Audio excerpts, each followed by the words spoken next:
शुरू करें क्या अपन? हाँ हाँ जी, शुरू कर सकते हाँ हैं। जी, जय शुरू जय करिए, कर जय करिए।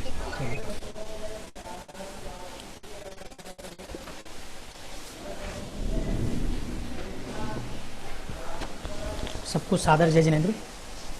सभी लोग हाथ जोड़ लेंगे।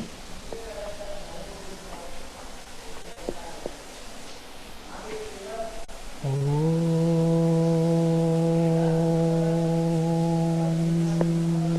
नमः सिद्धेभ्यः।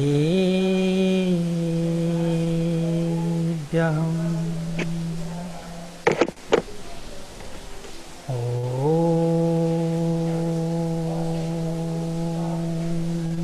नमः सिद्धेभ्यः। ओम नमः सिद्धेभ्यः।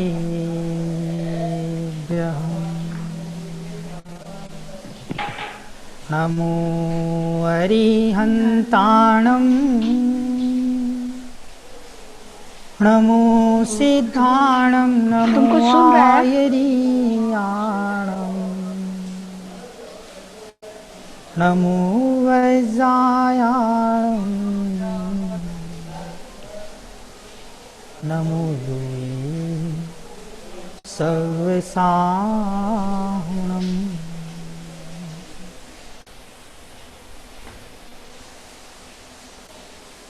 उत्तम खम्मदवज्जं सच्चं स उच्चं च संजं चैव तव चागमकिच्चरणं ब्रह्मा इति दशविहं बोधि।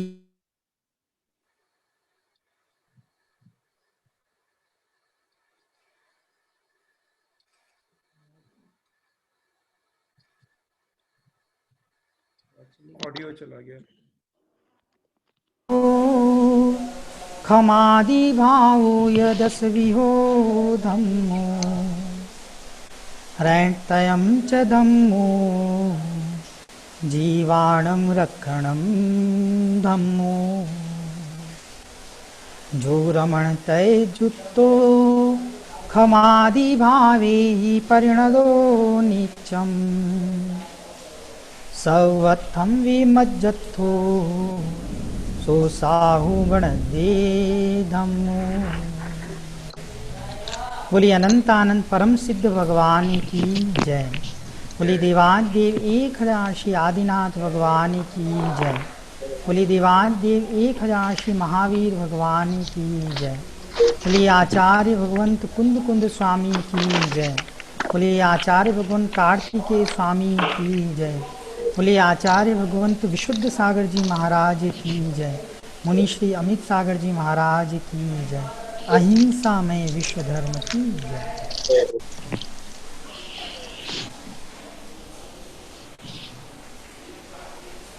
वह बंधुओं,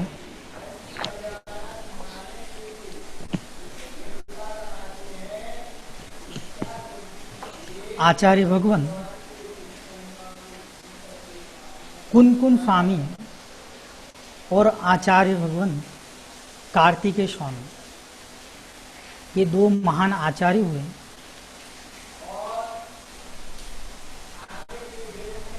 लगभग पहली शताब्दी में आचार्य भगवान कुंद कुंद स्वामी हुए। अभी हम 21वीं शताब्दी में जी रहे हैं और आज से मतलब ये समझ लीजिए कि लगभग सबको म्यूट कर लीजिए अंकित भैया। हाँ जी, जल्दी करो। અને પછી રેસીપી મોકલજે કેવી રીતે બનાવ્યો હતો તે એટલે અમે हाँ जी, ટ્રાય बाकी કરીએ। सबको म्यूट कर दीजिए प्लीज। સર આપણે વર્ચ્યુઅલ એકવાર કેમેરો થી તો નહીં તો के पीछे से नॉइस आ रहा है, कृपया सब लोग अपने को म्यूट कर लें। पीछे से नॉइस आ रहा है, कृपया म्यूट करें सब लोग। ये अंकित भैया जी शुरू करें। आचार्य भगवान कुंद कुंद स्वामी और आचार्य भगवान कार्तिकेय स्वामी, लगभग पहली शताब्दी में आचार्य भगवान कुंकुन स्वामी ने समयसार आदि ग्रंथों की रचनाएं की, और जिसमें उनकी एक कृति वार्षानुपेक्षा करके भी, जिसमें 12 भावनाओं का क्या किया है, वर्णन किया। और उन 12 भावनाओं में आचार्य भगवंत ने 10 धर्मों का भी क्या किया है, व्याख्यान किया। अभी मैंने 3 गाथाएं पढ़ी थी, और 3 गाथाओं में 2 गाथाएं कार्तिकेय स्वामी, जिनके बारे में कहा जाता है कि जिनके नाना और पिता एक ही थे, और उन्हीं कार्तिकेय स्वामी ने एक कार्तिकेय अनुप्रेक्षा नाम का ग्रंथ लिखा, और कुंद स्वामी ने वार्षानुपेक्षा नाम का ग्रंथ लिखा। उसमें जो धर्म का स्वरूप कहा गया है, पहले हम वो पढ़ेंगे। धर्म किसे कहते हैं, धर्म नाम की वस्तु क्या है, मूल गाथाएं क्या कह रही है, पहले वो पढ़ेंगे, फिर हम उसका विस्तार में कथन करेंगे। और जैसा कि आज क्षमा धर्म है, पर्वादि रात 10 लक्षण पर्व का, तो उसके बारे में भी अपन विस्तृत से चर्चा करेंगे। ठीक है। उत्तम क्षमा मार्दवार्जव, सत्य, शोच और संयम, इस प्रकार तप, त्याग, आकिंचन, ब्रह्मचर्य, इस प्रकार धर्म के 10 भेद कहे गए। 10 प्रकार के धर्म हैं, और ये 10 प्रकार के धर्म आत्मा में ही होते हैं। ये वार्षानुपेक्षा में आचार्य भगवान कुंकुन स्वामी ने कहे। कार्तिकेय अनुप्रेक्षा में धम्मो वत्थु सहाओ, क्या लिखा, जो वस्तु का स्वभाव है उसका नाम क्या है, धर्म है। बहुत सिंपल सी परिभाषा है। जैसे अग्नि का स्वभाव उष्णता है, जल का स्वभाव क्या है, शीतलता। पानी को आप कितना ही गर्म कर लीजिए,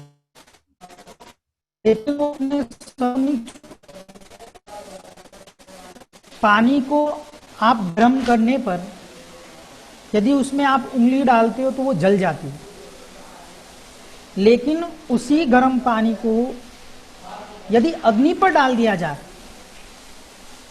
तो नियम से क्या होगा, अग्नि बुझ जाएगी। मतलब इस चीज से हमें यह समझ में आता है कि जो धर्म होता है वो त्रिकालिक होता है, जो किन्हीं परिस्थितियों में बदलता नहीं। ये बहुत अच्छे से हमको समझना चाहिए कि धर्म जो होता है वो त्रिकालिक होता है, जो किन्हीं परिस्थितियों में बदलता नहीं, जो भूत में भी रहे, भूत में भी था, भविष्य में भी रहे, और जो वर्तमान में भी है उसका वस्तु का जो स्वभाव है उसे हम क्या कहते हैं, धर्म कहते हैं। और सबसे बड़ी चीज है खमादि भाव 10 व्यूह, 10 प्रकार के जो क्षमा आदि भाव हैं उनको क्या कहा गया है, धर्म कहा गया है। रहन्तम च धम्मो जीवाणम रक्षणम धम्मो, रत्नत्रय ही धर्म है, और जीवों की रक्षा करना भी क्या है, धर्म है। आप लोगों ने 4 अनुयोग सुने होंगे, प्रथमानुयोग, करणानुयोग, चरणानुयोग और द्रव्यानुयोग। ये 4 प्रकार के अनुयोग 4 प्रकार से धर्म बता रहे हैं। यहां मैंने अभी आपको बताया था कि जीवों की रक्षा करना भी क्या है, धर्म है। अभी बताया था ना आप लोगों को, जीवों की रक्षा करना भी क्या है, धर्म है। ये किस अनुयोग की अपेक्षा से है, प्रथमानुयोग की अपेक्षा से। धम्मो वत्तु सहाओ, वस्तु का जो स्वभाव है वो क्या है, धर्म है। ये किस अनुयोग की अपेक्षा से है, द्रव्यानुयोग की अपेक्षा से। खमादि भाव यह 10 व्यूह धम्म, समाधि जो भाव है वो किस अपेक्षा से है, करणानुयोग की अपेक्षा से। और रहतम च धम्मो, रत्नत्रयी क्या है, धर्म है। ये चरणानुयोग की अपेक्षा से धर्म। चारों अनुयोग अपने अपने धर्म की व्याख्या कर रहे हैं, लेकिन ये चारों अनुयोग अपने धर्म की परिभाषा तो बता रहे हैं, लेकिन ये चारों धर्म हमसे पृथक नहीं है, हम में ही है, कोई अलग नहीं है। किसी एक वस्तु को चार ढंग से कहा गया है, लेकिन वस्तु में जो धर्म, वस्तु का जो स्वभाव है उसका नाम क्या है? धर्म। आगे क्या लिख रहे हैं? एक और गाथा लिखी आचार्य भगवंत ने, जो रत्नत्रय से युक्त होता है, सदा उत्तम समाधि भाव से सहित होता है और सब में मध्यस्थ रहता है, उसका नाम क्या है? साधु। और वही क्या है? धर्म। देखो, सबसे बड़ी चीज हम ये पहले समझ लें कि जो 10 धर्म हैं उनको पालन करने वाले कौन हैं। ठीक है, पर्व क्यों मनाते हैं? पर्व की परिभाषा क्या है? पर्युषण पर्व क्यों कहा जाता है? 10 लक्षण पर्व क्यों कहा जाता है? 10 लक्षण धर्म क्यों कहा जाता है?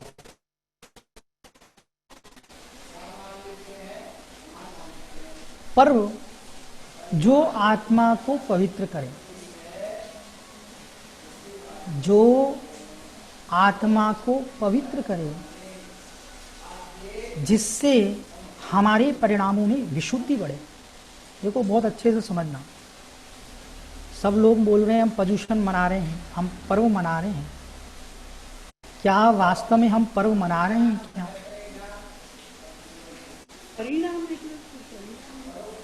परिणामों की विशुद्धि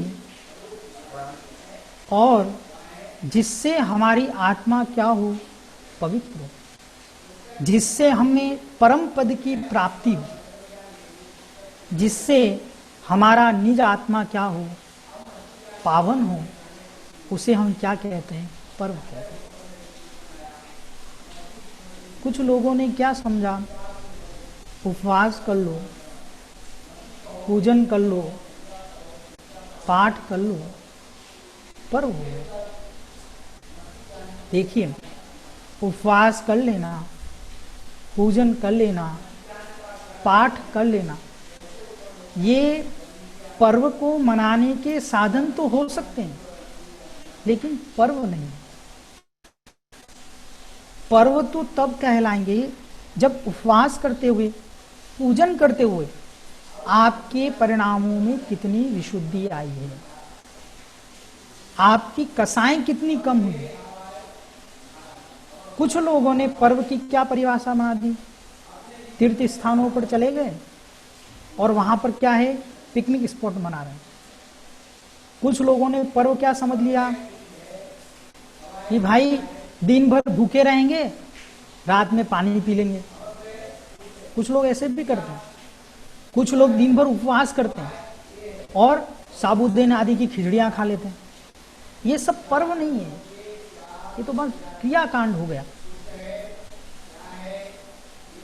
क्या मतलब? हमको ये सोचना चाहिए कि हमारे बाकी के दिनों में और अभी के दिनों में कुछ फर्क आया है कि नहीं आया।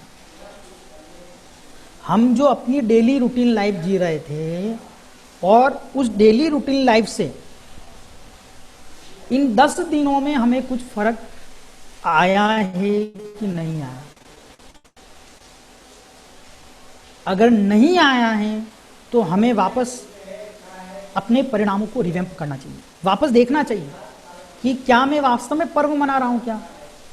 वही भोग चल रहे हैं, वही क्या कहते हैं अभक्ष का सेवन चल रहा है, वही हम रात को क्या कहते हैं 12-12 बजे तक सो रहे हैं, वही हम क्या कहते हैं कुछ मतलब नहीं, 2 पूजन हो गई, सब हो गया। तो पूजन का नाम पर्व नहीं है। आप लोगों को समझ में आ रहा है कि नहीं आ रहा है? आ रहा है। ऐसे बीच में बोलते रहो तो मुझे समझ में आया कि मेरा ऑस्ट्रेलिया वाले से कनेक्शन है, तो समझ में नहीं आता यहाँ। हमारे इधर बहुत भयंकर बारिश हो रही, कब नेटवर्क अनस्टेबल हो जाए ना पता नहीं चलता है। तो आपको धीरे धीरे आएगा, क्योंकि फर्स्ट दिन है, ठीक है ना। तो भाषा है, ये सब में क्या कहते हैं आपको धीरे धीरे समझ में आ जाए कि क्या बोलना चाह रहा हूँ। ठीक है, लेकिन फिर भी मैं अभी तक जितना बोला हूँ उतना आपको ये समझ में आना चाहिए कि यदि हमारे परिणामों की विशुद्धि नहीं बढ़ रही है, हमारे भावों की विशुद्धि नहीं बढ़ रही है, तो उसको हम पर्व संज्ञा नहीं दे सकते। वही के वही कसाएं, वही के वही अभक्ष खा रहे हैं, वही के वही क्या कहते हैं रात्रि भोजन कर रहे हैं, वही के वही जॉब में लगे हुए हैं, कोई मतलब नहीं है।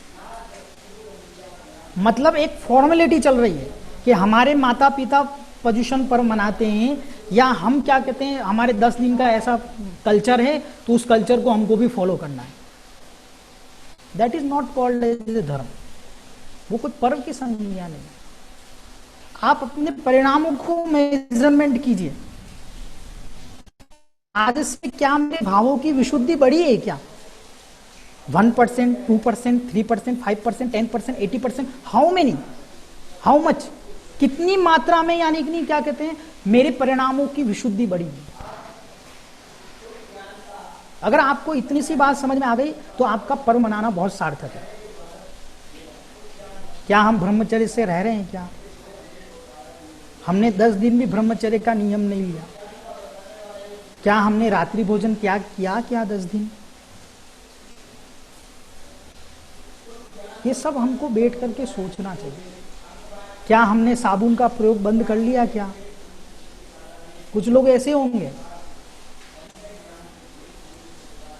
दिन रात भर साबुन लगा रहे हैं, और अभी शौच धर्म आएगा, इस पुद्गल को धोने में लगे, कुछ लोग ब्रश करने में लगे, और फिर क्या बोल रहे हैं हम पर्वादि रात पर्युषण पर्व मना रहे हैं। और आपके भावों की विशुद्धि आपकी बाह्य क्रिया को, आपकी भाषा को बताती है। जो भाषा होती है वो आपके भावों को बताती है। जितनी आपकी निर्मल भाषा होगी, जितना आपका बाह्य आचरण होगा, उतने आपके भावों की क्या होगी? विशुद्धि होगी। देखो, कोई किसी के भावों को नहीं जान सकता है, लेकिन उसकी भाषा को हर कोई व्यक्ति जान सकता है, उसके आचरण को हर कोई जान सकता है। तो आचरणों से, भाषा से, चेहरे से, बरोबर, इन सब से ये समझ में आता है कि जीव के पर्व चल रहे हैं कि नहीं चल रहे। ऐसे पर्व 2 प्रकार होते हैं। 2 पर्वों को मनाया जाता है, एक नैमित्तिक पर्व होते हैं और दूसरा शाश्वत पर्व होते हैं। नैमित्तिक पर्व मतलब क्या? जो किसी निमित्त आदि से बनाए जाते हैं। जैसे कि रक्षाबंधन का पर्व है, उस दिन 700 मुनिराजों को क्या हुआ था? उपसर्ग आदि दूर हुआ था। महावीर जयंती है, भगवान महावीर का जन्म महोत्सव मनाते हैं हम, ठीक है। इसके अलावा दीपावली है। ये सब पर्व किस में आएंगे? अपने नैमित्तिक पर्व कहलाएंगे। और एक शाश्वत पर्व होते हैं। ये शाश्वत पर्व पर्वादि रात 10 लक्षण पर्व है, अष्टानिका पर्व है, 16 कारण पर्व है। भाद्रपद महीना में मनाए जाते हैं ये सब। और आपने देखा होगा जितने दर्शन हैं, जितने दर्शन मतलब पूरे भारतवर्ष में, जैसे वैदिक दर्शन है, सांख्य है, मीमांसक है, चारवाक हैं, बरोबर, अन्य जितने भी दर्शन हैं, उन सभी दर्शनों में धर्म की व्याख्या की गई है। और सबसे ज्यादा जो व्रत उपवास आदि हैं वो कौन से महीने में मनाते हैं हम? भाद्रपद के महीने में। क्यों मनाते हैं? क्योंकि भाद्रपद के महीने में ही जीवों के परिणाम भद्र होते हैं। 16 कारण हो, चाहे पर्वादि रात 10 लक्षण पर्व हो, बहुत सारे पर्व हैं। अभी कुछ लोग रोड तीज मना रहे थे, कुछ लोग षष्ठी चंदन मना रहे थे। सारे मैक्सिमम जितने भी पर्व हैं वो सारे के सारे कहाँ आ जाते हैं? भाद्रपद महीने में आ जाते हैं। इसलिए हमको एक चीज को बहुत अच्छे से समझना है। दूसरी चीज ये कि जब सृष्टि का विनाश होगा छठे काल में।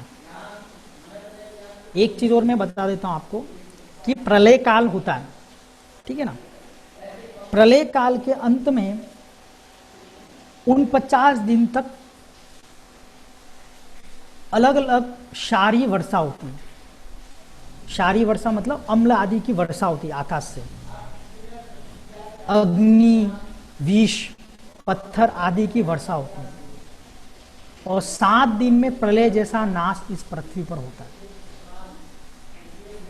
और उसके बाद में भाद्र शुक्ला पंचमी के दिन से, मतलब आज के दिन से सृष्टि का क्या होता है, प्रारंभ होता है, ठीक है ना।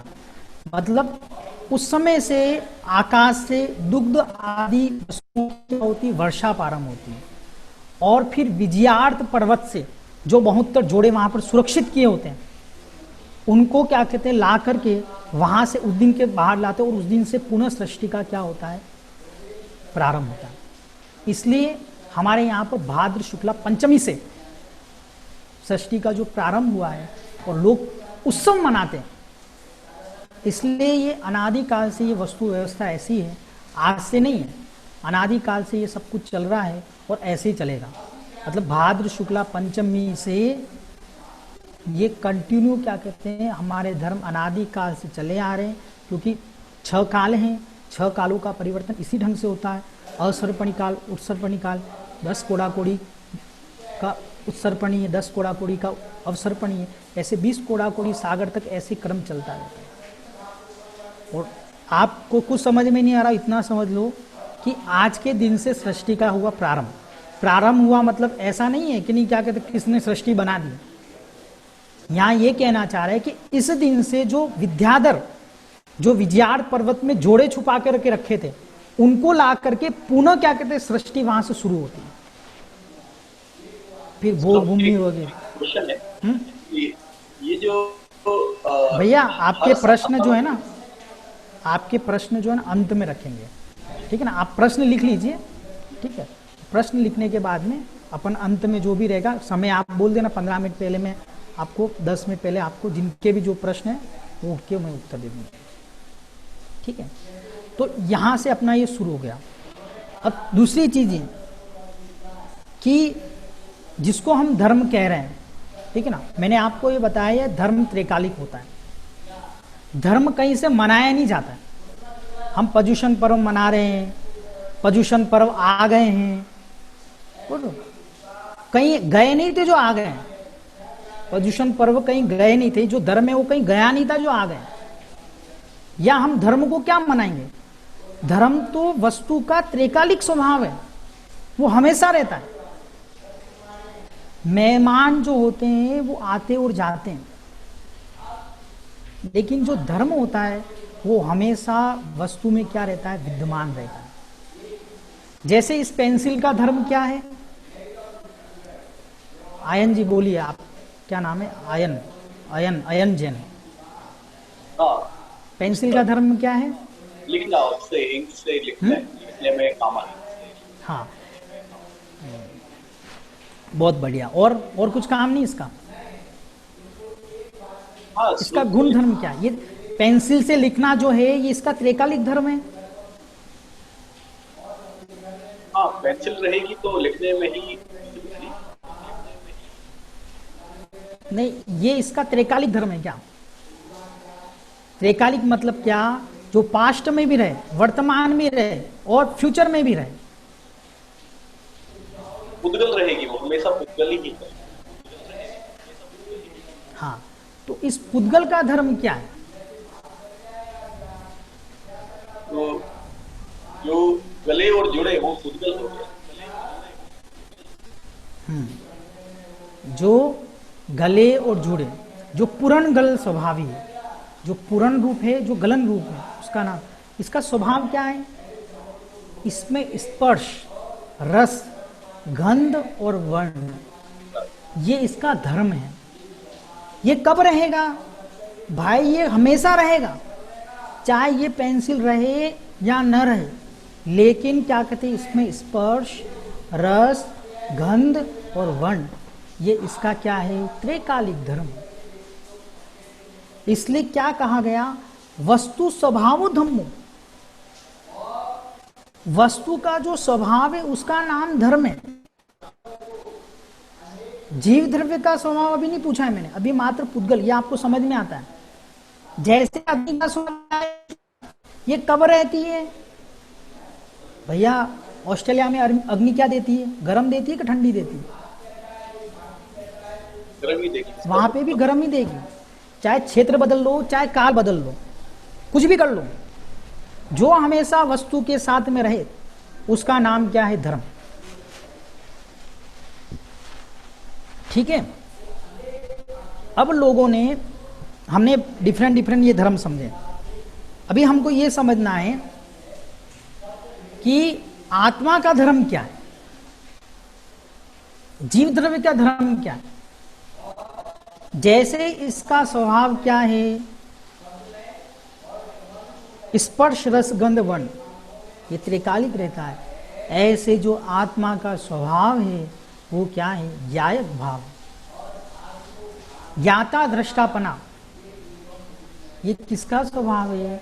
आत्मा का। जिसने उस ज्ञायक स्वभाव को जान लिया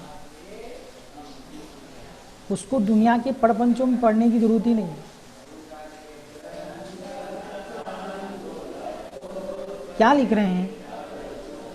जिसने वस्तु के स्वरूप को पहचान लिया, जिसने धर्म को जान लिया, जिसने धर्म की सत्ता को पहचान लिया, उसने वस्तु की स्वतंत्रता को पहचान लिया। जैसे ये पेंसिल अपने स्वभाव को नहीं छोड़ती है,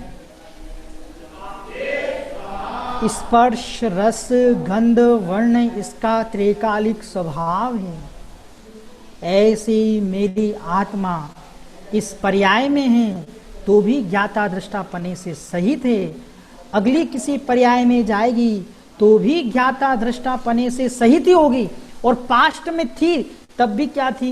ज्ञाता दृष्टापने से ही थी। ऐसा कभी समय नहीं आएगा जब मेरी आत्मा इन धर्मों से रहित हो जाएगी, मतलब ज्ञान दर्शन से रहित हो जाएगी। अगर ज्ञान तो फिर वो अजीब बन जाएगा,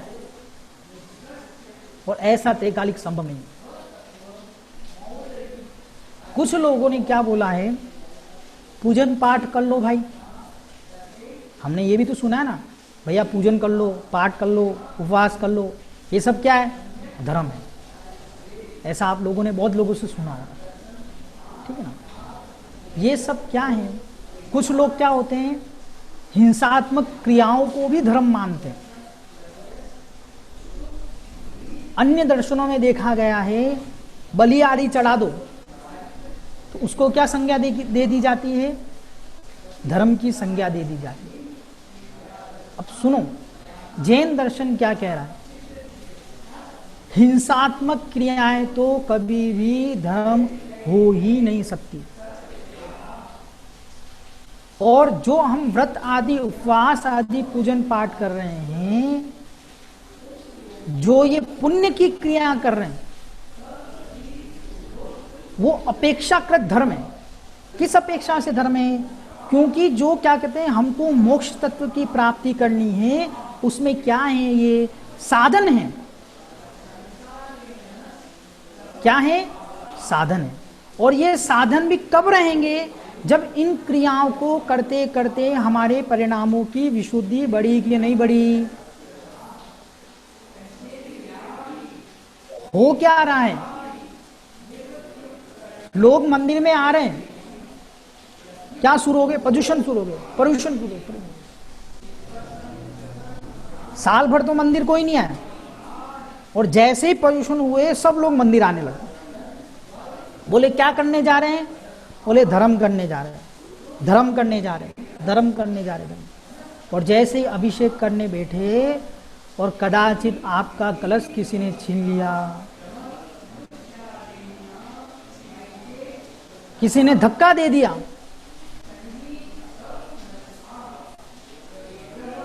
किसी ने आपकी थाली ले ली, कोई आपके बीच में आके खड़ा हो गया, और हम आकर के मंदिर में क्या कह रहे हैं, भाई 10 दिन से तो आज धर्म करने आए हैं हम। बाहर की क्रियाओं को संभालना, बाहर की क्रियाओं को करना, इसका नाम धर्म नहीं है। ये योग की शुभ प्रवृत्ति तो हो सकती है, लेकिन यदि आपका उपयोग निर्मल नहीं है, परिणामों में विशुद्धता नहीं है, कषायों में मंदता नहीं आ रही है, वो नियम से क्या कहते हैं, कर्म बंध का ही कारण है, उसको धर्म की संज्ञा किंचित मात्र भी नहीं कह सकते। क्या लोग धार्मिक अनुष्ठान तो करते हैं और अनादिकाल से कर रहे हैं, कोई बड़ी चीज नहीं है, लेकिन उन धार्मिक अनुष्ठानों का मतलब क्या कहते हैं, पैसा कमाना नहीं होना चाहिए। उन धार्मिक अनुष्ठानों का मतलब क्या होना चाहिए, मात्र क्रियाकांड हो गए, एक द्रव्य से उधर चढ़ा दिया, हो गया धर्म। ये धर्म नहीं है। जब आप धार्मिक अनुष्ठान कर रहे थे, उस समय ये करते हुए आपको ये भान होना चाहिए कि मेरे परिणामों में, मेरी आत्मा के परिणामों में कितनी विशुद्धि हुई है, कषायों की कितनी मंदता हुई। और जब तक कषाय भाव की मंदता का पुरुषार्थ प्रारंभ नहीं होगा, तब तक वो व्यक्ति आत्मधर्म की दृष्टि से क्या है, शून्य है।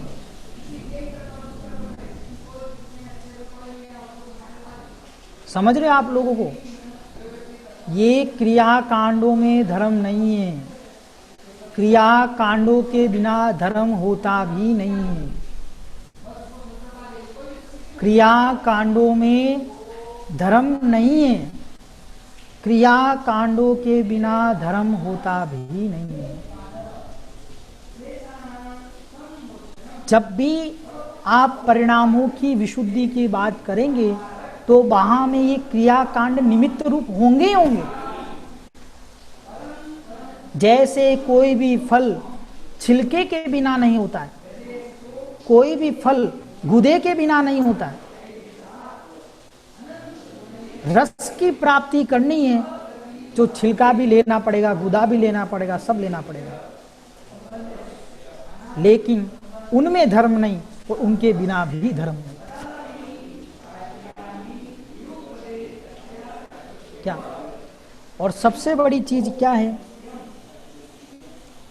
व्यक्ति जो है ना, अपने मरण को जान ले तो उसको धर्म करने में ज्यादा समय नहीं लगेगा।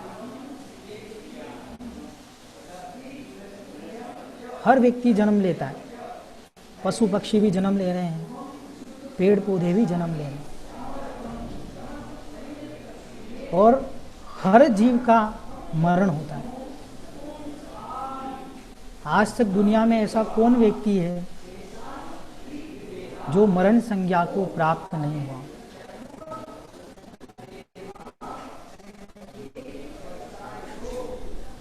फर्क इतना ही है कि किन्हीं लोगों को अपनी मृत्यु का बोध होता है।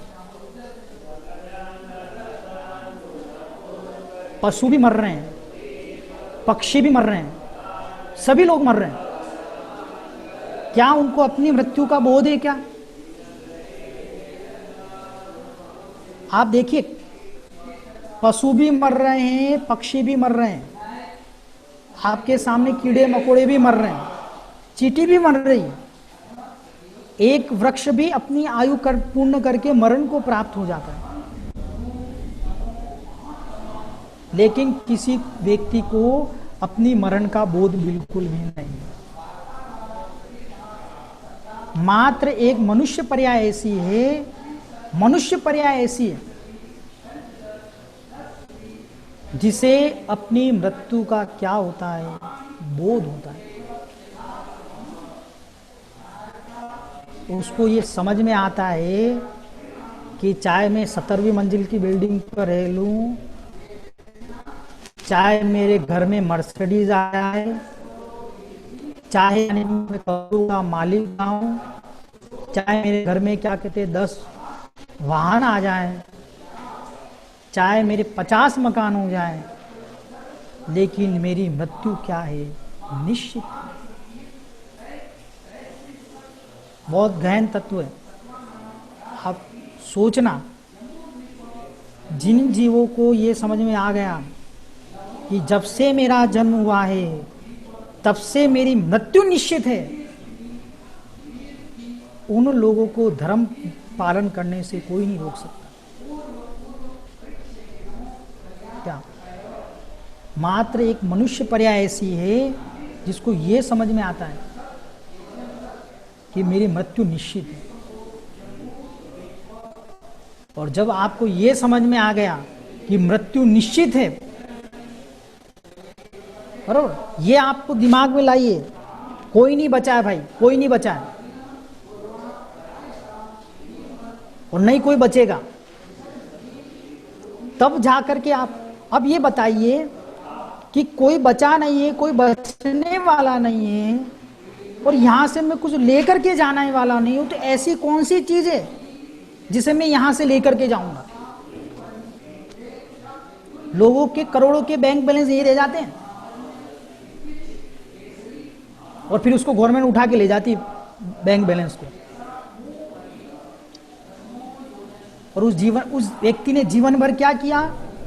यही काम किया, पैसा पैसा पैसा पैसा पैसा पैसा पैसा, दिन रात भर पैसा पैसा पैसा पैसा पैसा किया।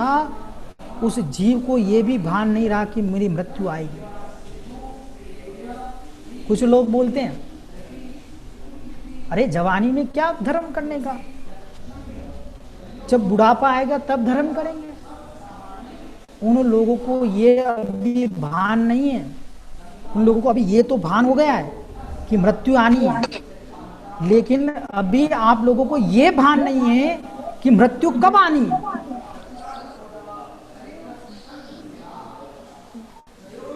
जिस व्यक्ति को ये ख्याल में हो गया कि मृत्यु निश्चित है, भाई कुछ भी हो जाए ये मृत्यु निश्चित है, और जिस व्यक्ति को अब ये भी भान हो गया है कि भाई इसका भरोसा नहीं है, कभी भी आ सकती है, ये ऐसा नहीं देखती कि 55 के बाद आऊंगी या अभी रिटायर्ड हो गया तब आऊंगी, कभी भी आ सकती है, कभी भी। अब बताओ, आप ये सोचिए, आप बिस्तर पर सोते सोते चले गए, क्या लेके गए और क्या लेके जाओगे?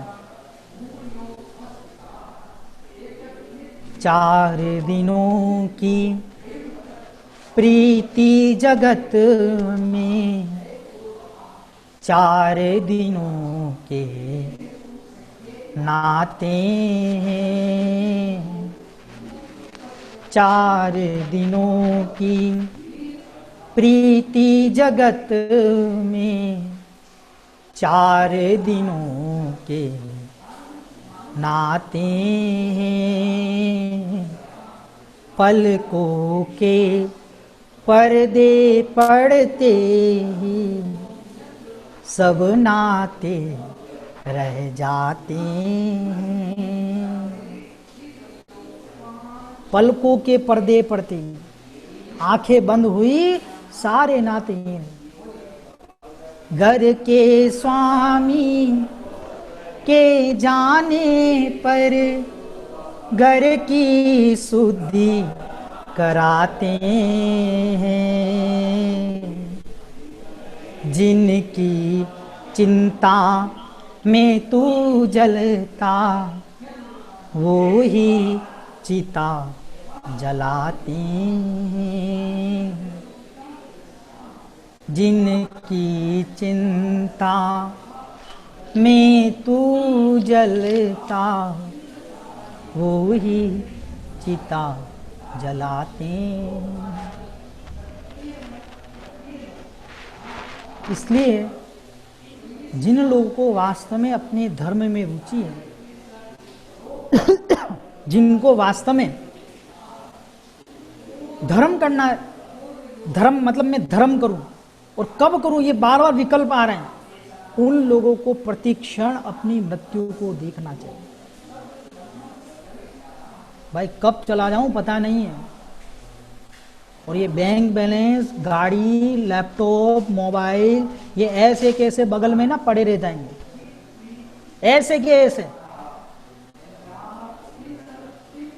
पशु पक्षी इन सब में और हमारे मरण में इतना ही फर्क है कि व्यक्ति को अपनी मृत्यु के बारे में बोध होता है कि भाई मैं जाऊंगा, भाई पक्का जाऊंगा।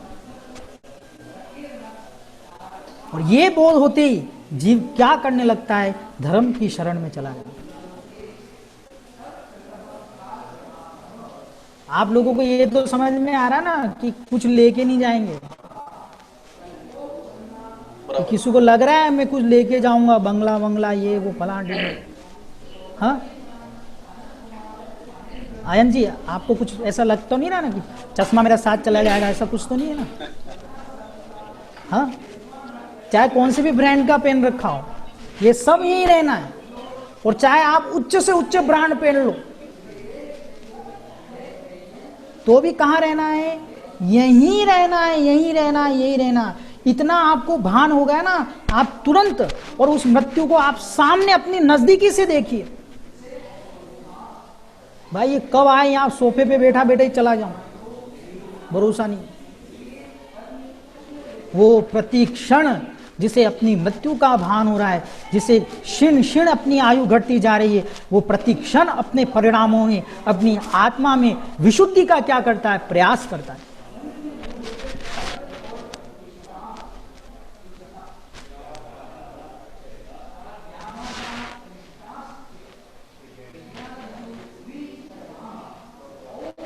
ठीक है ना, ये धर्म की व्याख्या थी। अब अभी अपन क्षमा धर्म के बारे में कहेंगे, पढ़ेंगे। ठीक है ना, कुछ समझ में नहीं आया कोई विकल्प नहीं करना, इतना समझ में लेना कि भाई यदि हमारे परिणामों विशुद्धि बढ़ रही नहीं बढ़ रही, एक थर्मामीटर लेके चलना, बरोबर। थर्मामीटर मतलब क्या, स्वयं हम स्वयं थर्मामीटर है। हमको ये चेक करना है कि 10 लक्षण पर्व में, बरोबर, हमारे परिणामों की विशुद्धि, हमारे बाहरी क्रियाओं में कितना चेंजेस आया है। जो मैं गिलास के गिरने पर, गिलास के क्या कहते हैं, दूध गिरने पर गुस्सा करता था, वो कितना गुस्सा मेरा कम हुआ है। जो मैं अपने बच्चों पर चिल्लाता था, पत्नी पर चिल्लाता था, वो कितना कम हुआ है। जो हमारी विषय कसायों में आसक्ति थी, पंचेंद्रियों में क्या कहते हैं, विषयों में आसक्ति थी, बड़े चाव से अचार खाता था, बड़े चाव से क्या कहते हैं नमकीन खाता था, वो कितनी कम हुई है, ये हमको देखना है। उसी का नाम क्या है, धर्म है। ठीक है ना, गुस्सा कितना कम हुआ, मान कितना कम हुआ, ये सब हमको अपनी पैरामीटर, दूसरों को चेक करने के लिए नहीं है। शास्त्र पढ़ना मतलब एल्बम देखना, और स्वाध्याय करना मतलब क्या, दर्पण देखना। शास्त्र पढ़ना मतलब क्या हो गया, एल्बम देखना। एल्बम देखते ना, फोटो, अरे ये कैसा है, इसने तो ऐसा पहन रखा है, इसका तो मुंह टेढ़ा है। जो शास्त्र पढ़ते हैं वो ऐसे करते हैं, दूसरों में दोष ढूंढते रहते हैं। शास्त्र पढ़ना मतलब क्या, एल्बम देखना। और स्वाध्याय मतलब दर्पण में देखना। दर्पण में देखेगा तो आपको समझ में आएगा मेरी गलती क्या है। तो हमको शास्त्र नहीं पढ़ना है, हमको क्या करना है, स्वाध्याय करना है। एल्बम वाला क्या करता है, एल्बम में ये देखता ना, अरे तुम कैसे, तुमने तो ये ड्रेस पहन रखी थी, तुम तो देखो प्लेट में 4 लड्डू रख रखे हैं। बराबर, जो लोग ज्यादा स्वाध्याय कर लेते ना, वो ये दूसरों की गलतियां ढूंढते रहते हैं। भाई तूने ऐसा है, तुम ऐसे क्यों आए, तुमने इधर क्यों नहीं छू लिया। मंदिर में जाके भी कसाई करते रहेंगे।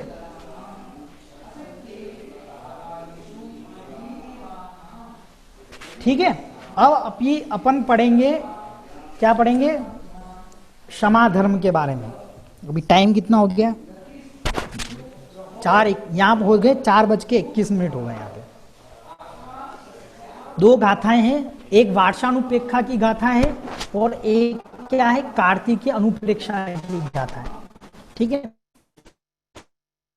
कोहु पत्तिस पूर्णो बैरंग जदि हवेदि सखादम न कुणदि किंच विकोहम तस्य कमाहोदिदम मोति कोहेण जोण तपद्दि सुरनर तीरे किरमाणी वी उसज्ञे वीरौ दस खमा निर्मला होदी।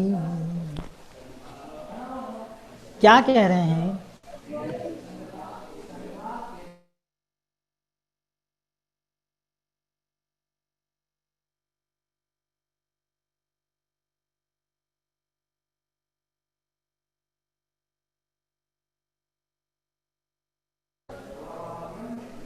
कोहपतिस्स पुनो बहिरंगी यदि हवेदि सखादम न पुणदि किंच वि कोहम तस्य क्षमा होति धम्मोति। क्या कह रहे हैं? यदि क्रोध की उत्पत्ति का साक्षात बाह्य कारण भी उपस्थित हो तो भी किंचित क्रोध नहीं करता। देखो, घर में खाने को मिल रहा है, पीने को मिल रहा है, एसी में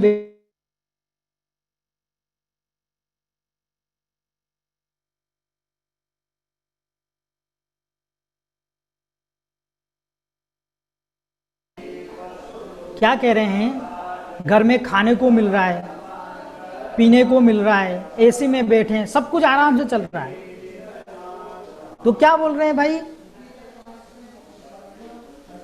कि भाई बिल्कुल शांत है, हम तो कसाएं हमारी ठंडी। भाई उसको क्या कहते हैं? क्षमाधर्म नहीं कहा गया है। समाधर्म का मतलब क्या? क्रोध की उत्पत्ति के साक्षात बाह्य कारण उपस्थित होने पर भी।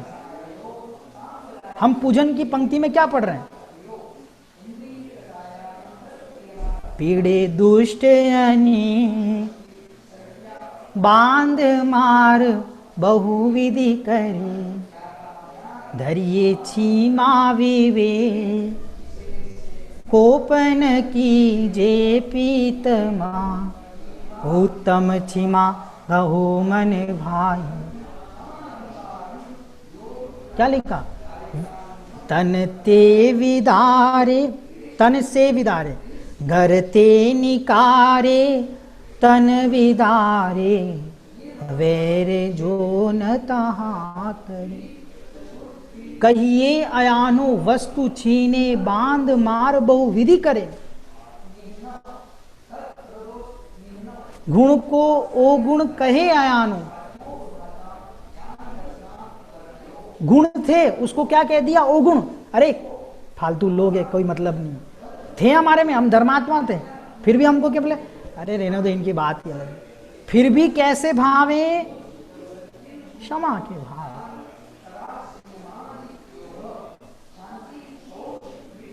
देखो, सब अच्छा अच्छा कह रहे हैं, फिर हम भी हाँ अच्छा चल रहा है। ये कोई क्षमा धर्म नहीं है। आपके क्रोध की परीक्षा कब होगी? जब आपके लोग विपरीत चलेंगे, तब समझ में आएगा कि भाई को गुस्सा कितना आता है, कितना समाज सागर बना बैठा है, कितना शांति सागर बना बैठा है। ये तब पता चलेगा जब नहीं क्या कहते हैं आपके क्रोध के विपरीत कथन होगा, क्रोध के निमित्त खड़े होंगे। अब जैसे कलश लेकर के आप खड़े हो गए, क्या बोली थी आपकी? क्या थी? बोली थी। आपने बोली लेकर के खड़े हो गए और पीछे से दो व्यक्ति आकर के, उनको पता नहीं था, और पीछे से दो व्यक्ति आकर के, भैया एक मिनट देना, कलश कर लो। आहा, तुम्हें पता नहीं पड़ता है मेरी बोली है, बस हो गया, पूरा पूरा धर्म हो गया। भाई 1 मिनट में समझ में आ गया कि भाई उसने मान कसाई के पीछे दान लिया था, बोली दी थी। देखो, वो कलश कर रहा तो उस समय क्या, उसके तो कोई निमित्त ही नहीं थे क्रोध के। अब क्रोध कब पता चलेगा? तभी तो पता चलेगा उसके विपरीत कोई चीज चल रही हो, उस समय भी उसको मन से, वचन से, काय से, कहीं से भी गुस्सा नहीं आना। उसका नाम क्या है? क्षमा धर्म है।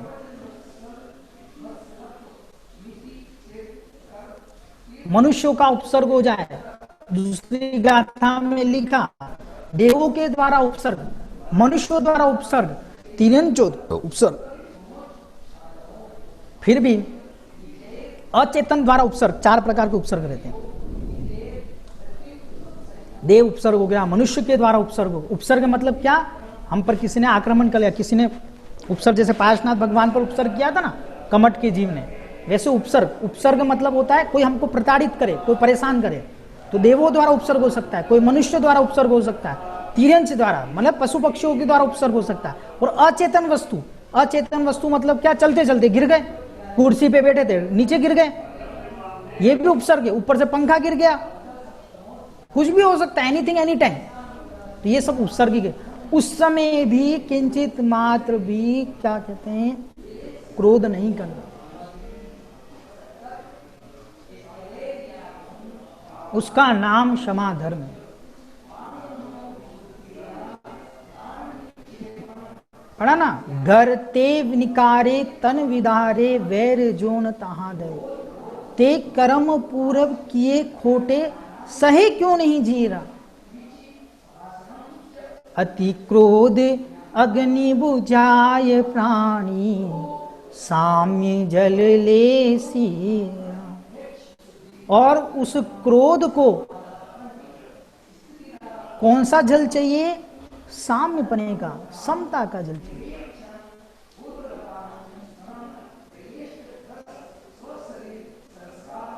ऐसे क्रोध कसाय के अभाव में क्षमा धर्म प्रकट होता है। 4 प्रकार की कसाएं होती हैं, अनंतानुबंधी कसाएं, अप्रत्याख्यान कसाएं, प्रत्याख्यान कसाएं और स्वंजलन कसाएं। ये 4 प्रकार के 4 रूप हैं। एक सदोष समा भी होती है, हमारे यहां पर सदोष समा की व्याख्या नहीं है। सदोष समा मतलब क्या होता है, बरोबर, लोगों को क्या आता है, गुस्सा आता है, तुमने मेरा गुस्सा नहीं देखा है, जाओ मैं तुम्हें माफ करता हूं, ऐसे लोग भी रहते हैं। क्या बोलते हैं, तुमने मेरा नेचर नहीं देखा है, अभी मैं कितना गुस्से वाला आदमी हूं, जाओ छोड़ दिया तुमने। भाई ये कोई समा नहीं है। कुछ लोग होते हैं, तू छोटा है ना इसलिए मैं तुझसे माफ कर रहा हूं, भाई ये भी क्षमा नहीं है। क्या, तू मुझसे छोटा है इसलिए मैं तुझे माफ कर रहा हूं, ये क्षमा नहीं है, ये मान कसा है। कुछ लोग होते हैं, सामने वाला थोड़ा सा स्ट्रांग पार्टी था, बराबर, अरे आप मुझसे बड़े हो ना इसलिए मैं माफ करता हूं आपको। भाई तेरे में ताकत नहीं लड़ने की, ये क्या मायाचारी वाली कसाएं, ये भी क्षमा धर्म नहीं है। और एक कसाय होती है, व्यक्ति दुकान पे बैठा है, भैया आपने ये प्रोडक्ट बरोबर नहीं दिया, भैया ऐसा नहीं। अब आप लोग दुकान पे तो बैठते नहीं, आप तो कंपनीज में जाते हैं, तो बड़े बड़े ऊपर से बॉस का मेल आता है, फलाना हुआ कि नहीं हुआ, दिस इज डेडलाइन, फलाना ढिगना, ये वो दुनिया भर के मीटिंग ये वो फलाना ढिगना, टाइम नहीं दे रहे, फिर भी कितना शांत भाव, बिल्कुल बॉस के प्रति ऐसे भाव रखता है जैसे कि आप ये सोचो कि उससे बड़ी भोली गाय कोई नहीं। ये सब चीजें क्या है, सदोष क्षमा, निर्दोष क्षमा नहीं है, इसका नाम क्षमा धर्म नहीं है। जैसे यहां रहता ना दुकानदार, बरोबर, 10 ये साड़ी दिखाओ, वो साड़ी दिखाओ, कस्टमर, हाँ दीदी जी बिल्कुल, अभी सब साड़ी फैला दी, एक भी नहीं खरीदी, फिर भी कितना, हाँ नहीं आप आना, पधारना, वापस आइए, वापस देखिए हमारे प्रोडक्ट और हम नई साड़ी लेके आएंगे।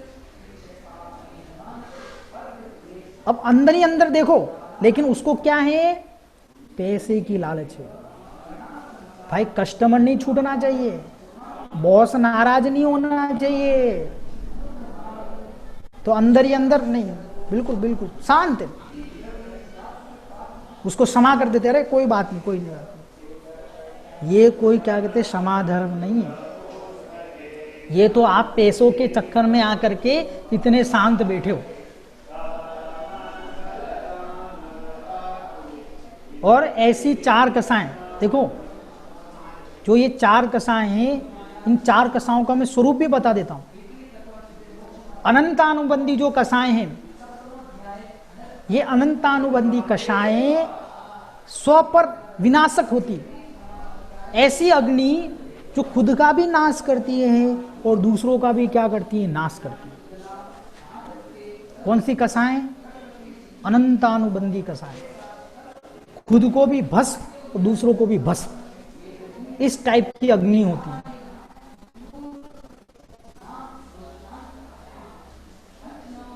और सबसे ज्यादा यानी कि अनंतानुबंधी कसाय करने वाले जीव हैं। अरे मैंने ऐसे लोग देखे हैं, पत्थर से टकरा जाते तो पत्थर को गाली देते हैं। अरे भगवान आत्माओं, वो पत्थर देख के चलेगा कि तुम देख के चलोगे? इतना ही समझ में नहीं आ रहा है लोगों को। क्या हुआ? चलते चलते सोफे से टकरा गए। अरे सोफा किसने बीच में रख दिया? अरे भाई जिसने रखा था, तुम तो देख के चलते।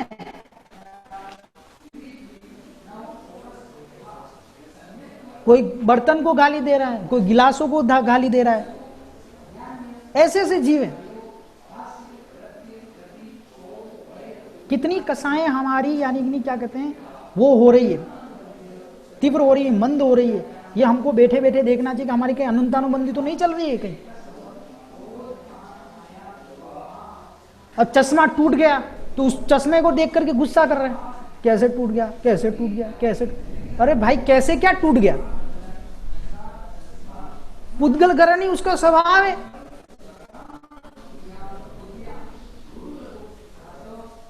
ये सब जीव क्या है? कभी कभी तो लोग कंप्यूटर पे गुस्सा करते हैं। ऐसे लोग देखे मैंने।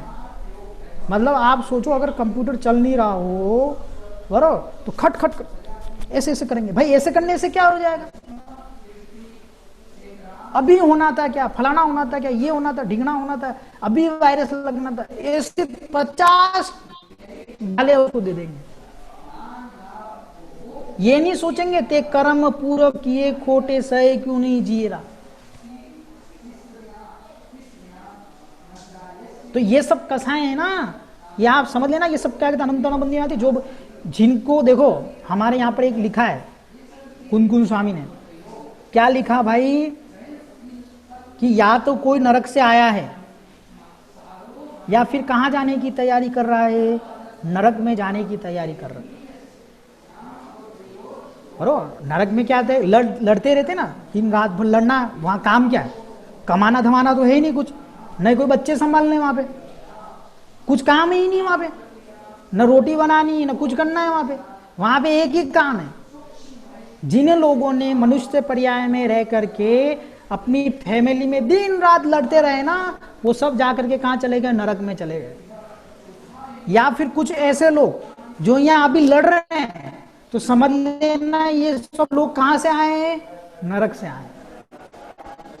छोटी बातों पर तुमने गिलास इधर क्यों रख दिया, तुमने पोछा बरोबर क्यों नहीं लगाया, तुमने फलाना क्यों नहीं किया, क्या क्या सेंस इन बातों से?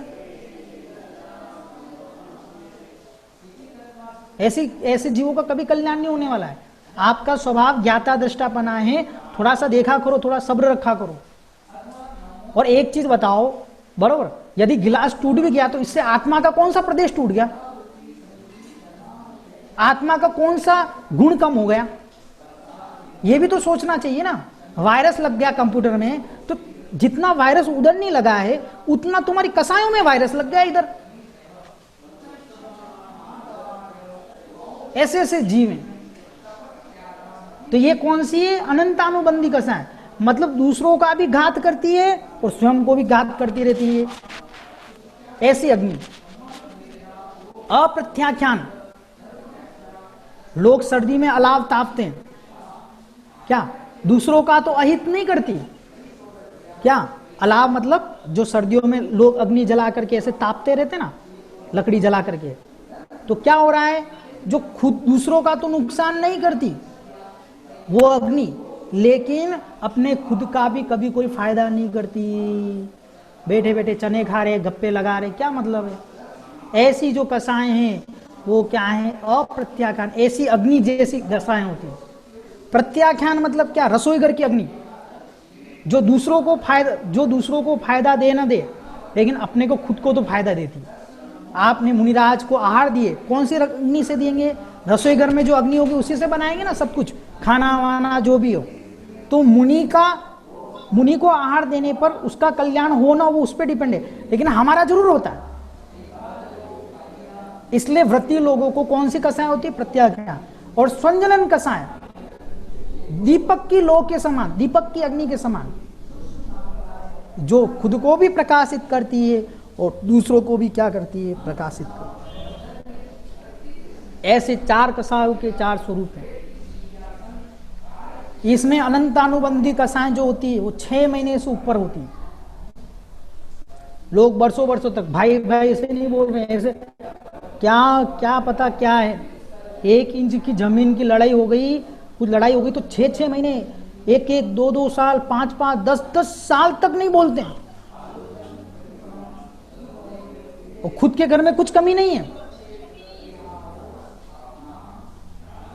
ऐसे जीव कभी भी निर्वाण को प्राप्त नहीं कर सकते हैं, जो दुनिया भर यहाँ तो नाटक कर रहे हैं। मैत्री भाव जगत में मेरा सब जीवों से नित्य रहे, बरोबर। मैत्री भाव सब जीवों से रहे, लेकिन मात्र भाई से न रहे और अपने पिताजी से नहीं रहे, बाकी सब जीवों से रहे। ऐसे लोग देखे हैं मैंने, भाई सामने आए तो मुंह फेर लेता है, और कोई दूसरा जीव आ रहा, जय जय भैया सब कुछ अच्छा चल रहा है, हाँ ठीक है, और जैसे भाई आया ना तो मुंह फेर लेते हैं। पिताजी आए मुंह फेर लेते हैं। क्या उनके कैसे समाधर्म होगा बताओ? 0% समाधर्म है।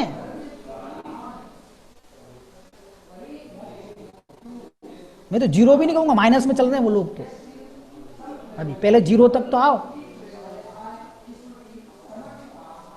अरे घर वालों से तुम्हें मैत्री भाव नहीं है, दुनिया से क्या करके क्या मतलब है? भाई से नहीं बोल रहे हो, एक ही कोख में जन्मे, एक ही थाली में खाया है।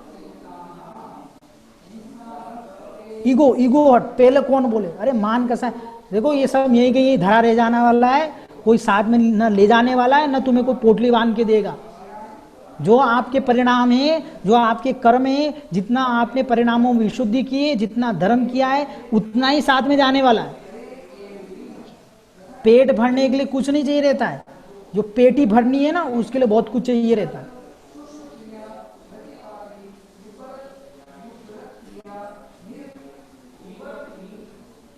फिर 6 महीने के अंदर जो कसाएं रहती है, वो कसाएं कौन सी कहलाती है? अप्रत्याख्यान। 15 महीने के अंदर की कसाएं, उनका सब ड्यूरेशन काल है, वो प्रत्याख्यान कला। और अंतर्मुहूर्त में जो रहती है वो क्या है? स्वंजलन कसाएं। ठीक है ना? इस प्रकार ये 4 कसाओं का स्वरूप है, और इन 4 कसायों के अभाव से कौन सा धर्म प्रकट होता है? उत्तम क्षमा धर्म प्रकट होता है। ठीक है ना? इसको हमारे आगम शास्त्रों में जो अनंतानुबंधी कसाएं होती है, देखो 4:40 हो गया, आपका समय हो गया ना आप लोगों का? ले सकते हैं, 5-10 मिनट चलेगा। 5-10 मिनट, फिर आपके प्रश्न उत्तर भी पूछ लेना आप। ठीक है ना? देखो ऐसा है, एक चीज और मैं बता देता हूं आप लोगों को।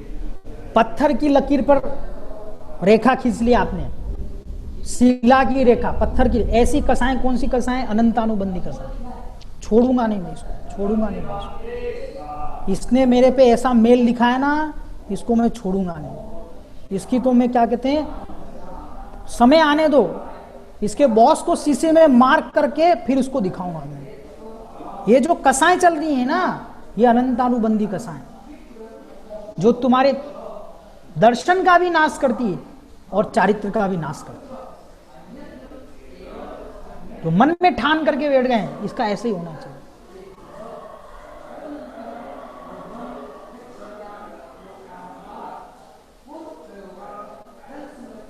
रावण की कौन सी कसाई थी? ये तो इस टाइप की तो कसाई थी।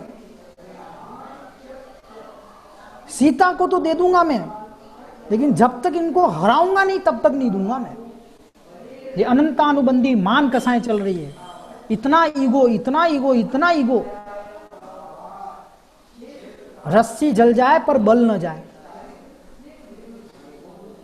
ऐसे घमंडी लोग रहते हैं, पता है क्या, ऐसे इतनी इनकी मान कसाएं रहती, ईगो हर्ट नहीं हो जाए। ये सोचना चाहिए कि हमारी कैसी कसाएं चल रही। अरे भाई क्या लेके जाओगे आप लोग यहां से?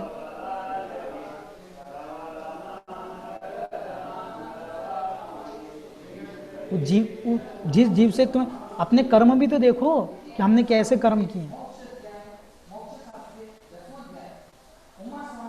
शिला की रेखा के समान कौन सी है? अनंतानुबंधी। पृथ्वी पर रेखा खींच ली, शिला पर रेखा खींच ली तो वो मिटेगी नहीं, पृथ्वी पर खींच ली तो वो मिट जाएगी। तो अप्रत्याख्यान, प्रत्याख्यान मतलब धूल पे रेखा खींच ली, धूली पर रेखा खींच ली, वो कौन सी कसा है? प्रत्याख्यान। और पानी पर खींच ली रेखा, तो पानी पर खींची हुई रेखा कितने समय तक रहती है? कुछ समय तक, फिर चली जाती है। ऐसे संजलन कसाएं होती। तो ये कसाएं के सब क्या बताएं? स्वरूप बताएं कि इस टाइप की क्या होती है? कसाएं होती है। ठीक है ना? तो आप लोगों ने देखो, ऐसा है कि जीवों को है ना, धर्म का यदि, बार बार बोल रहा हूं मैं आप लोगों को, क्या कि दुनिया भर के हमने यानी कि क्या कहते हैं, पूजन पाठ ये सब करते हैं, बहुत अच्छी बात है, आपको करने भी चाहिए। लेकिन एक बार शांति से 10 मिनट 15 मिनट वेट करके हम ये सोचें कि वास्तव में हमारे परिणाम कितने विशुद्ध हुए। ये धर्म हम दिखाने के लिए नहीं कर रहे हैं, हम स्वयं अपने लिए कर रहे हैं। और आप सबको लिखवा लो अपनी डायरी पे, कौन मेरे साथ आएगा? कोई नहीं आएगा ना। ये मोबाइल लैपटॉप फलाना ढिकना ये सब नहीं देना, कपड़े तक भी नहीं रह जाने वाले। जाएगा तो क्या जाएगा? मात्र जो आपने परिणामों की विशुद्धि करके कर्मों की निर्जरा की है, तद अनुसार जो कर्म बांधे हैं, वो पुण्य क्या है, उतना ही आगे भव में जाएगा।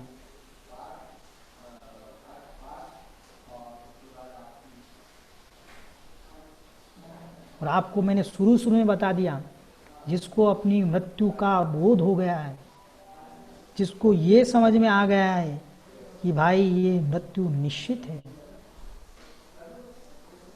कब आएगी पता नहीं है, चाहे 1 साल के बाद आ जाए, चाहे 1 महीने में आ जाए, चाहे 1 मिनट में आ जाए, वो जीव कभी भी बुढ़ापे का इंतजार नहीं करता है। वो प्रति क्षण अपने परिणामों को विशुद्ध बनाए रखते हैं।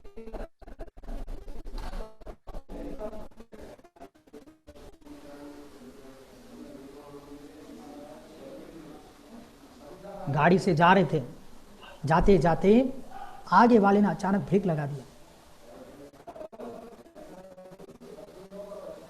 बाइक पे जा रहे थे, गाड़ी पे जा रहे थे, किस पे जा रहे थे, और आगे वाले ने अचानक क्या लगा दिया? ब्रेक लगा दिया। ब्रेक लगाने के बाद आपके पीछे गाड़ी संभल नहीं पाई, आपने भी ब्रेक लगाया और पीछे वाले ने आकर के क्या कर दिया? आपको टक्कर लगा दी। उस समय समझ में आता है कि आपको कितना गुस्सा आता है। आप गाड़ी से उतरे, देखो 2 लोग टाइप के उतरेंगे। कैसे लोग उतरेंगे मैं दोनों बता देता हूं। गाड़ी से उतरे और इतने जोर से गाड़ी का गेट बंद किया कि जैसे उससे बड़ा यानी कि क्रोधी कोई नहीं हो।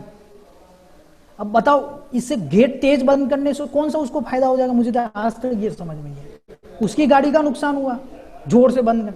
अब उतरेगा, फिर आगे जो था ना और पीछे, भयंकर, तुम्हें पता नहीं पड़ता है कब ब्रेक लगा दिया, ये वो फलाना ढिगना, मेरा ये करो वो करो फलाना ढिगना, बरो ऐसे करके बराबर एक दूसरे की लड़ाई झगड़े और शब्दों से अशुभ वचनों का प्रयोग और ऐसे कपड़े वपड़े सब धम धम करके पुलिस केस हो गया।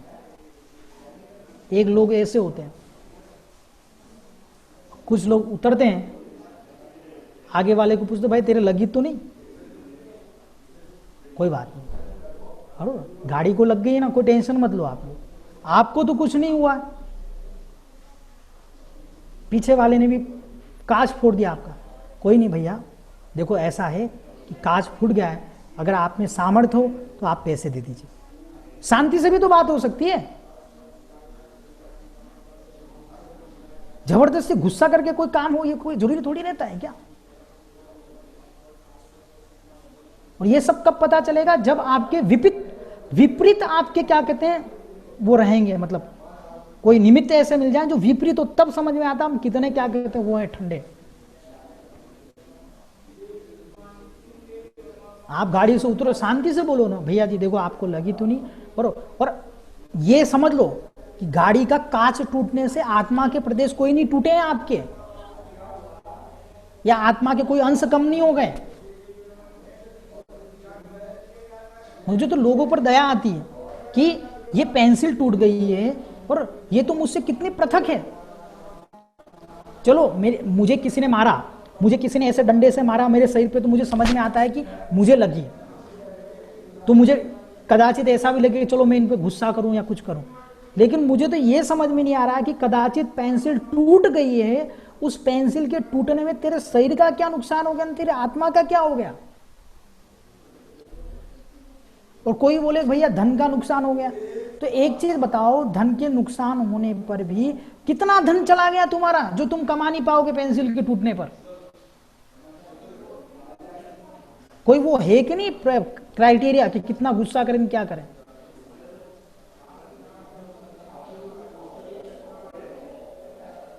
अरे वो 2 रुपए की पेंसिल है, बराबर 5,000 की वो गाड़ी का कांच फूटा, उसके पीछे तुमने कितनी कसाई कर ली।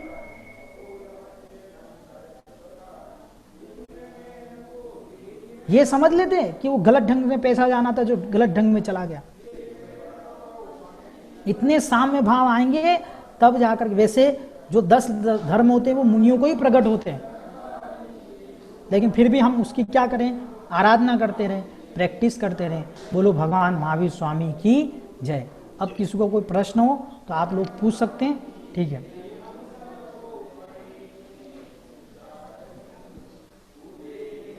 आपका प्रश्न था ना अयन जी? नहीं, वो एक सिंपल सा प्रश्न था, वो क्लियर है।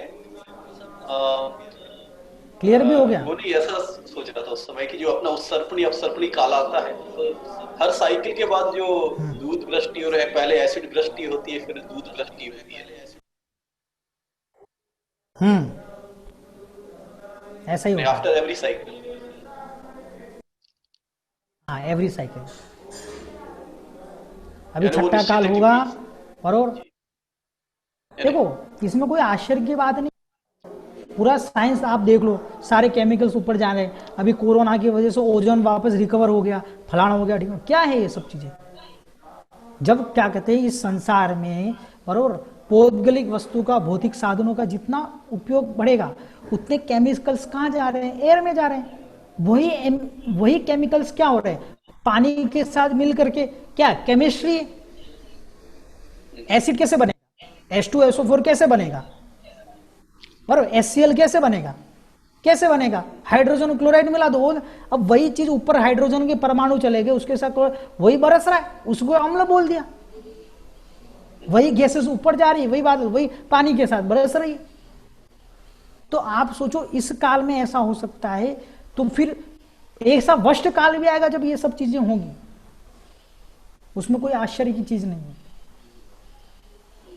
मतलब कोई देव करा रहे हैं या ऐसा कुछ, कोई चमत्कार नहीं हो रहा है, ये नेचुरल प्रोसेस है और इसको स्वीकार करने में भी कोई दिक्कत नहीं है। और किसी को कोई प्रश्न तो नहीं? कार्तिक भैया पदम बोल रहा हूँ, जय जिनेन्द्र।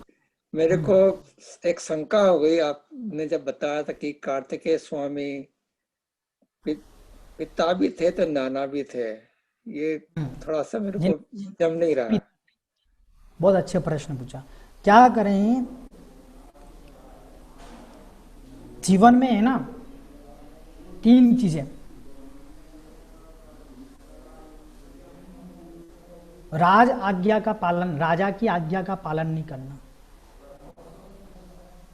पूज्य पुरुषों का अपमान कर लेना, और स्त्री की विरक्त सैया, मतलब स्त्री को अपने से दूर कर देना। विरक्त शैया मतलब उसको बोलना तू दूर रहे, तू मुझसे क्या कहते हैं दूर सो। पूज्य पुरुषों का अपमान और राजा की आज्ञा का भंग करना, ये तीन चीजें ऐसी हैं जो बिना शस्त्र के, बिना शस्त्र का क्या है बल है, समझ रहे हो आप? बिना शस्त्र का बल है, बिना शस्त्र के आप आगे वाले को हरा सकते हो। कैसे? राजा की आज्ञा भंग कर दो, पूज्य पुरुषों का अपमान कर दो और स्त्री को दूसरी सैया दे दो। ये बिना शस्त्र का, ये नीति वाक्य है। ऐसे सुनिए, कार्तिकेय अनुप्रेक्षा, जो कार्तिक मुनिराज थे, उनके जो पिता थे वो राजा थे।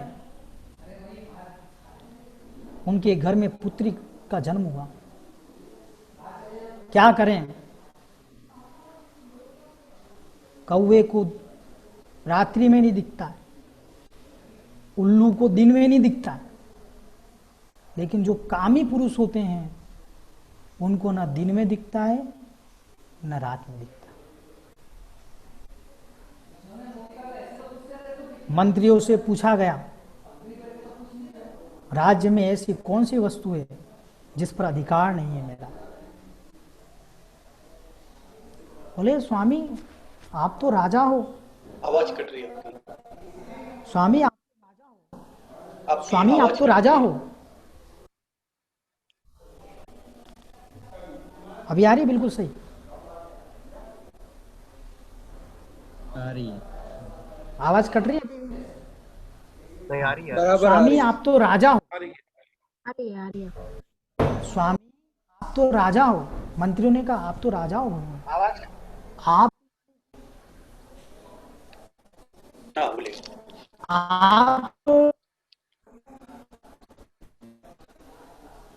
आपका तो पूरे राज्य पर अधिकार है। ऐसी कोई वस्तु नहीं है जिस पर आपका अधिकार न हो।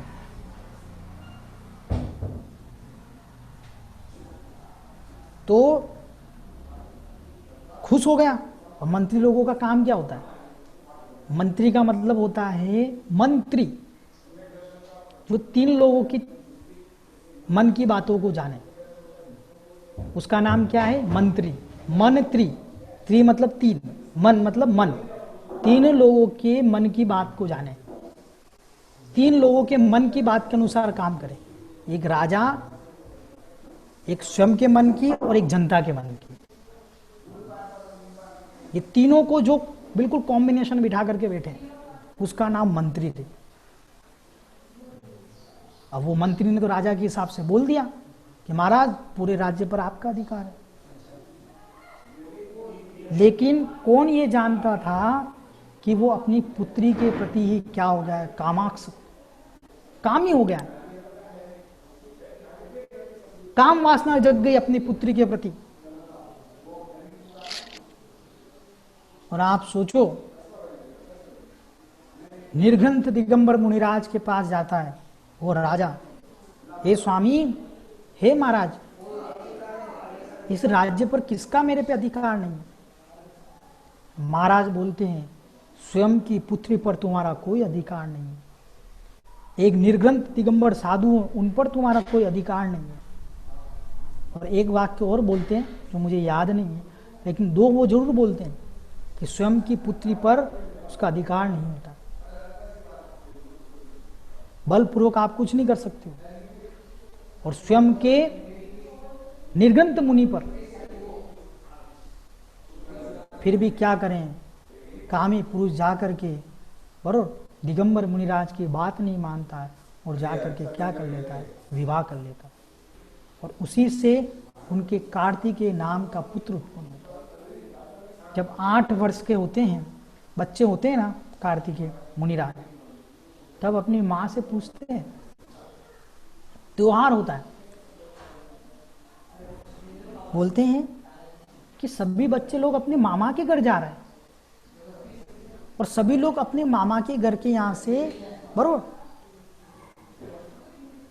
खिलौने लेके आ रहे हैं, मिठाइयां लेके आ रहे हैं। वो मुनिराज कार्तिक के जो बालक होता है ना, वो अपनी माँ से बोलता है तो क्या माँ मेरे मामा नहीं है क्या?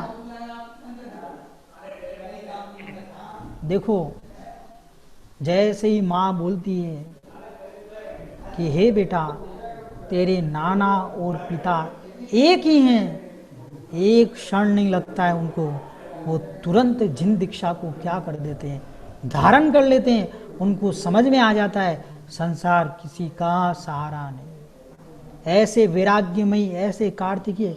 और सुनिए, जब उनकी बहन होती है, जंगल में बैठे होते हैं कार्तिकेय मुनिराज,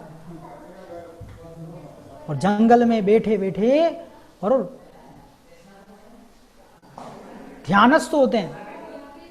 उधर से उनकी जो बहन होती है और उनकी माँ, ये दोनों जा रहे होते हैं दूसरे गांव में उस बहन की शादी कराने, पूरे दहेज के सामग्री के साथ में। जो दहेज मतलब जो भी, यानी कि उनकी सामग्री तो लेकर के जा रहे होते हैं।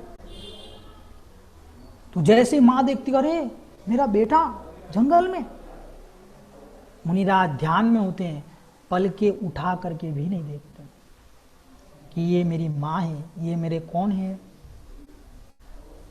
मेरी बहन है ग्रस्त अवस्था की।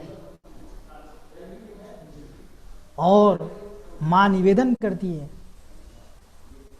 कि आपकी बहन की शादी, देखो माँ तो बोल रही है, माँ को तो राग दिख रहा है, तो माँ क्या बोलती है महाराज से कि महाराज बहन की शादी होने जा रही है, आप इतना तो बता दीजिए जंगल में कोई क्या कहते डाकू है कि नहीं।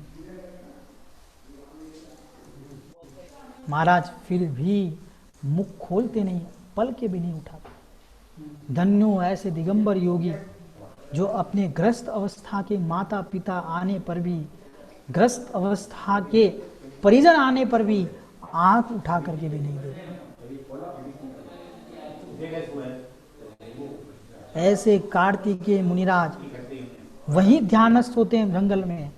आगे जब क्या कहते हैं उनकी माँ और ये सब लोग जा रहे होते हैं, तब उसी नगर में, उसी जंगल में डाकू होते, डाकू। और वो डाकू बरोबर उसी जंगल में आते लूटने के लिए। और जैसे ही क्या कहते वो देखते हैं कि वो एक जो सिपाही होता है ना, जो मतलब उनके डाकू का सरदार नहीं, डाकू के जो नीचे अंडर में काम करते हैं, बोलते अरे ये नंगे कहाँ दिख गए, आज तो हमारा दिन ही खराब है, अब तो कुछ मिलेगा भी नहीं हमको। ऐसे, क्योंकि जो छोटे लोग रहते हैं ना, उनकी आदत ही ऐसी रहती है, हर चीज में बड़बड़ करते रहते हैं। आपने देखा होगा जितने एमडी लोग हैं, डायरेक्टर लोग हैं, कम बात करते हैं। जितना उच्च व्यक्ति होगा ना, आपने देख लिया होगा हमारे प्रधानमंत्री जी कितनी बात करते हैं, ज्यादा काम टू काम। जब भाषण देना ना तभी बोलते, बाकी बोलते नहीं है। ये सज्जन पुरुषों की पहचान है। हर कहीं अपना वो बोलने का काम नहीं करते। ऐसे ही वो सिपाही बोलने लगा तो डाकुओं का सरदार क्या बोला, अरे ये दिगंबर मुनि है, इनके दर्शन करने मात्र से आज हमको क्या कहते लाखों लाखों रुपया मिलने वाला है, चलो इनको प्रणाम करो, नमस्कार करो। और ऐसे करके वो डाकू का सरदार पूरी टीम के साथ उनको नमस्कार करता है, और नमस्कार करके जंगल में जाता है। तो जंगल में उन्हीं के जो ग्रस्त अवस्था के माता और बहन थी, उनका पूरा खजाना क्या लेता है, लूट लेता है। और जब खजाना लूटा जाता है, उनको भी बंदी बना लिया जाता है। और उस समय क्या होता है कि वो राजा, वो जो डाकू का सरदार है, वो बोलता है कि देखो मैंने बोला था ना आप लोगों को कि आज हमको बहुत धन संपत्ति प्राप्त होगी, क्योंकि दिगंबर मुनियों के दर्शन मात्र से बहुत कुछ मिल जाता है। तब जब ये प्रकरण, जब वो वहां पर खड़ी हुई मां सुनती है, कौन, मां और बेटी, तब वो तलवार निकाल देती है। कहां से, जो डाकू रहते हैं उनके म्यान में तलवार रहती है ना, उसको वो छीन लेती है। कौन, वो मां। और छीन करके अपनी कोख को चीरने लगती है। चीरा नहीं अभी, लेकिन क्या करने लगती है, चीरने लगती है। तब डाकू का सरदार बोलता है, मां ऐसा क्या हो गया कि तुमने ये वाक्य सुन करके कोख चीर रही हो। तब मां कहती है, अरे ऐसे बेटे को मैंने क्यों जन्म दिया जिसको ये पता था कि इस क्या कहते हैं इस यानी कि जंगल में डाकू हैं, जिसको ये पता था इस जंगल में डाकू हैं, क्योंकि ये जो प्रकरण हुआ था डाकू वाला, वो पहले डाकू वाले दर्शन करके गए थे महाराज के, फिर वो दोनों आए थे, जो माँ और वो दोनों, मैंने आपको पहले वो सुना था, लेकिन प्रकरण ऐसा था। तो वो ये बोलती है कि ऐसे बेटे को जन्म से क्या फायदा, जन्मने से, इससे अच्छा तो मैं अपनी कोख को चीर लूं। जिस बेटे ने ये तक नहीं बताया कि नहीं इस जंगल में डाकू। ओ जब सरदार, ये डाकू का सरदार ये सुनता है,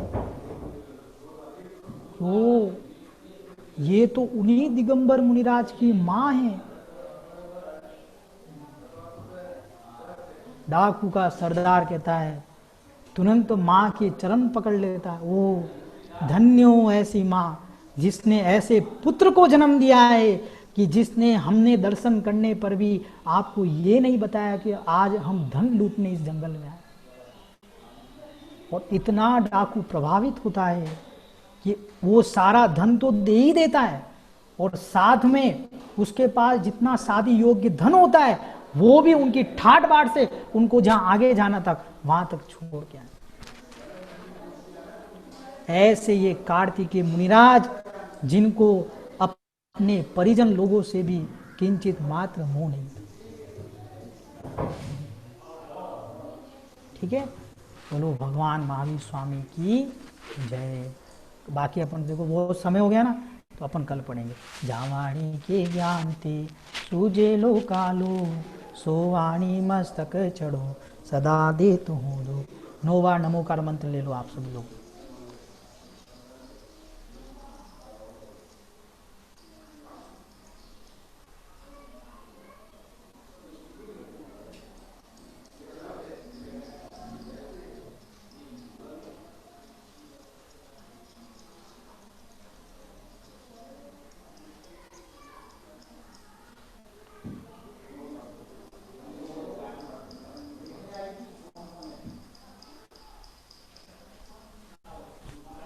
बोलो द्वादशांग जिनवाणी माता की जय। आप लोगों को समझ में तो आ रहा था आज? बढ़िया बहुत है, अच्छा। हाँ, बहुत अच्छी समझ में आया। बहुत अच्छा। देखो अगर समझ में आ रहा होगा तो अपने आप कसाएं कम होगी। बरोबर, समझ में नहीं, बरोबर, ऐसे बोलने से नहीं, अगर जिन लोगों को समझ में आ रहा होगा ना, अपने आप ठंडे रह जाएंगे अब। और 10 दिन के लिए नहीं, अपनी जितनी लाइफ बची है उसमें अपने आप को क्या करोगे, आप ठंडा कर दोगे। जब तक ठंडा होना नहीं सिखाया ना, तब तक समझ में नहीं आ रहा है। ये बहुत क्लियर रखना। अभी आप लोगों को समझ में आ रहा है कि नहीं आ रहा है? वापस प्रश्न पूछ रहा हूँ। हाँ बिल्कुल आ रहा है, बिल्कुल आ रहा है।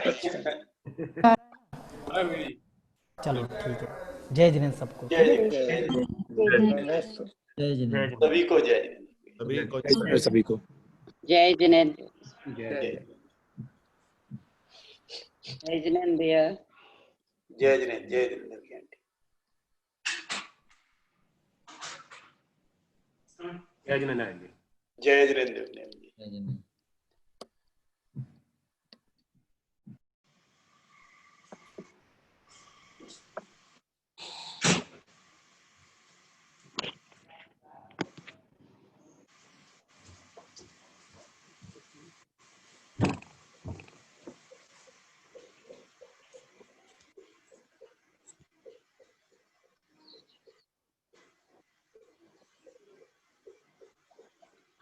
बढ़िया।